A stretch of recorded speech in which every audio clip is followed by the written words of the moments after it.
안녕하세요. 최우선 목사입니다. 오늘은 새로운 생활 제2권이죠. 시신자 총서 제2권 새로운 생활 제1과 중생에 대해서 두 번째 시간입니다. 지난 시간에 첫 시간을 했고 오늘 또 두 번째 시간. 왜 이 중생이 필요한가? 오늘은 그 부분을 좀 함께 다뤄보도록 하겠습니다. 사람을 하나님을 보기 이전에 먼저 반드시 중생하지 않으면 안 돼요. 그것은 인간은 누구나가 죄인이기 때문에 그렇습니다. 죄가 없어야 합니다. 거룩은 하나님과의 교제를 나누는 데 있어서 필수 조건이면서 또 용납 조건이 되는 거예요. 그러니까 죄가 없어야 된다는 것을 말하는 거죠. 거룩이라는 말은 죄가 없다는 말이잖아요. 그런데 모든 인간은 나면서부터 그 인간성은 부패되어 있는 거예요. 부패된 인간성이 도덕적으로 이 죄를 깨닫게 되면서 어떤 문제가 생기느냐 하면 죄책에 오게 되었죠. 죄책감이 생기는 것이죠. 그러니까 천성적인 이런 상태에서 인류는 하나님과 교통을 할 수가 없습니다. 그런 인간 속에 이와 같은 도덕적 이 변화를 어떻게 할 수가 있는 것인가? 하나님의 성령의 역사에 의해서만 가능한 것입니다. 성령께서 마음을 새롭게 해서 이 마음에다가 하나님의 생명과 성품을 전해주는 거예요. 성경은 이 경험을 신생이라고 말합니다. 또한 중생이라고 거듭난다고 이렇게 말을 하고 있죠. 오직 중생만이 하나님과의 교제를 가능하게 하는 거예요. 그래서 우리가 중생이 필요한 겁니다. 이 중생은 그렇다고 해가지고 뭐 어떤 단계를 거쳐서 이루어지는 것이 아니에요. 어떤 사람은 이 중생이 거듭난다는 것이 단 한순간에 이루어집니다. 어떤 말씀을 듣고서 그 말씀에 예수 그리스도를 영접하는 그 순간이 바로 중생이 되는 것이죠. 그런데 어떤 사람은 10년, 20년을 교회를 다녀도 중생이 되지 않은 그런 사람이 있습니다. 어떤 단계를 거치는 게 아니에요. 순간적으로 일어나는 구원, 중생 다 같은 말이 되는 거예요. 거듭난다는 이 말, 예수 그리스도를 영접한다는 이 말, 다 이 똑같은 말입니다. 순간에 일어나지만 우리는 지금 그 단계적인 이런 과정을 참 어떻게 이런 일들이 일어나는가를 보기 위해서 하나하나 나눠서 지금 생각하는 거예요. 그래서 우리가 이해가 필요한 겁니다. 자, 이런 것들은 어떤 노력에 의해서 중생이 이루어지는 것은 아니죠. 어떤 순간에 예수 그리스도를 만나는 그 순간에 이루어지는 것이기 때문에 어떤 시간이 필요하고 노력이 필요한 것이 아닙니다. 사람의 내적 변화에서 자연스럽게 우러나오는 그런 현상이에요.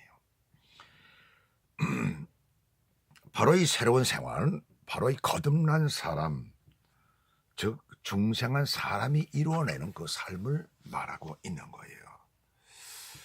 본래는 우리가 본질상 하나님의 자녀였었죠. 우리 속에는 죄가 거하고 있었습니다. 그래서 세상의 풍조를 따르고 또 공중 권세 잡은 자를 따르고 우리의 육체의 욕심을 따라서 그렇게 살았던 것이에요. 그래서 모든 예수 믿지 않는 사람들은 자기 중심적으로 사는 것이고 자기의 욕심을 따라서 살게 되는 거죠. 바로 이것이 하나님과 원수된 상태, 바로 이게 죄의 상태예요. 그게 거듭나지 않으면 안 되는 것이죠. 자, 어떻게 우리가 거듭날 수 있을까? 나의 어떤 노력과 나의 어떤 다른 어떤 그런 것들, 어떤 힘이라든가 이런 거 필요하지가 않은 거예요. 하나님께로서 나야 된다는 얘기입니다. 하나님께로서 나는 것이 바로 그 중생이거든요. 그래서 우리가 로마서 10장 9절 10절에 보면 내가 만일 내 입으로 예수를 주로 시인하며 또 하나님께서 그를 죽은 자 가운데서 살리신 것을 내 마음에 믿으면 구원을 얻으리니 사람이 마음으로 믿어 의에 이르고 입으로 시인하여 구원에 이르느니라 라고 했어요. 인위적인 어떤 방법도 우리를 거듭나게 할 수가 없습니다. 오직 하나님의 말씀을 믿고 예수님을 마음에 영접하여 예수님을 나의 구세주로 믿을 때에 그때 우리는 거듭나게 되는 것입니다. 그래서 요한복음 1장 12절에 보면은 영접하는 자 곧 그 이름을 믿는 자들이라고 그랬어요. 예수 그리스도를 영접할 때에 구원의 역사, 이 중생의 역사, 거듭나는 그런 역사가 일어나는 것입니다. 그래서 요한복음 1장 12절에 뭐라고 말씀합니까? 그 다음에 영접하는 자 곧 그 이름을 믿는 자들에게는 하나님의 자녀가 되는 권세를 주셨으니, 하나님의 자녀가 된다는 얘기, 자녀가 되는 권세라는 얘기예요. 권세를 우리가 가지고 있다는 얘기입니다. 예수 믿는 사람은 누구나 하나님의 자녀.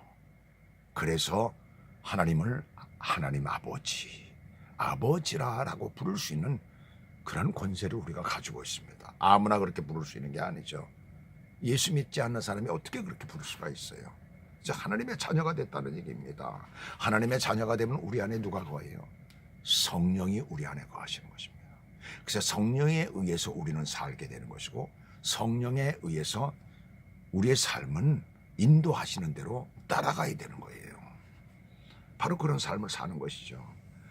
고린도전서 3장 16절에 보면 하나님의 성령이 너희 안에, 우리는 하나님의 성전이에요. 너희가 하나님의 성전인 것과 하나님의 성령이 너희 안에 거하시는 것을 너희가 알지 못하느냐라고 했어요. 하나님의 성전이라는 거예요. 왜요? 하나님의 영, 성령이, 예수 그리스도의 영이 우리 안에 거하기 때문에 우리의 이 마음은 성전이 되는 것입니다. 성전이 되는 사람이 어떻게 죄를 범할 수가 있겠어요? 그래서 우리는 거듭난 사람은 성령이 인도하시는 대로 살아야 되는 것이에요. 그래서 우리는 죄를 짓지 말아야 되는 것입니다.